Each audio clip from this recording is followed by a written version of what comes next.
Bahujan Samaj party जिला सारंगगढ़ बिलाईगढ़ इकाई के द्वारा छत्तीसगढ़ राज्य में अनुसूचित जनजातियों को उनकी जनसंख्यात्मक 32% आरक्षण प्रतिनिधित्व देने के विषय में महामहिम राष्ट्रपति के नाम पर बसपा के प्रदेश अध्यक्ष प्रवीण सिंह मल्होत्रा के नेतृत्व में सैकड़ों बसपा पदाधिकारियों व कार्यकर्ताओं ने ज्ञापन सौंपा।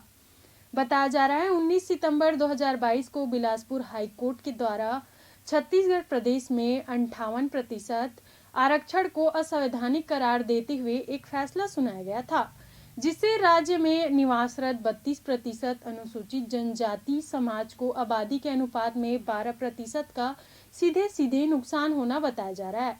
वैसे भी छत्तीसगढ़ राज्य निर्माण के 12 वर्षों बाद 2012 से अनुसूचित जनजातियों को 32% आरक्षण देने की शुरुआत हुई थी। इस तरह से इन वर्गों का 12 वर्षों तक लगातार 12% का नुकसान हुआ है।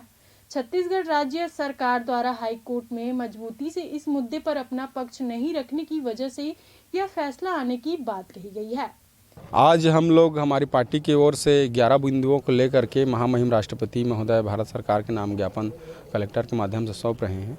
विशेषकर उसमें जो आरक्षण को लेकर है, आदिवासियों को जो 32% आरक्षण था उसको 12% कटौती करके उसको 20% में ला दिए हैं। हमारी पार्टी की यह मांग है कि आदिवासियों को 32% आरक्षण उनके जनसंख्या के हिसाब से हमारे छत्तीसगढ़ प्रदेश में मिलना चाहिए और अनुसूचित जाति को भी उनके जनसंख्या के हिसाब से 16% रिजर्वेशन पूर्ववत की भांति रखना चाहिए और पिछड़े वर्ग को भी 27% आरक्षण दिया जाना चाहिए।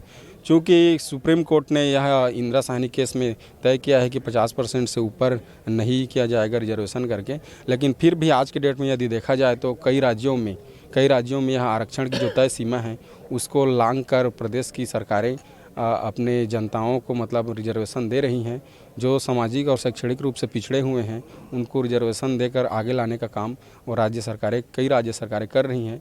और तो हमारी भी मांग है कि छत्तीसगढ़ में भी यह रिजर्वेशन का दायरा जो है वो बढ़ना चाहिए और सभी वर्ग के लोगों को जनसंख्या के हिसाब से प्रतिनिधित्व करने का मौका सभी क्षेत्रों में मिलना चाहिए। कौन कौन से राज्य हैं जिसमें से आप नाम बता सकते हैं?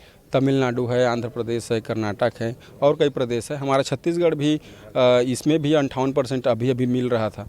अभी हाई कोर्ट ने ब्रेक लगाया है तो 50% रिजर्वेशन तो पहले से मतलब यहाँ भी सीमा लांघ चुकी थी।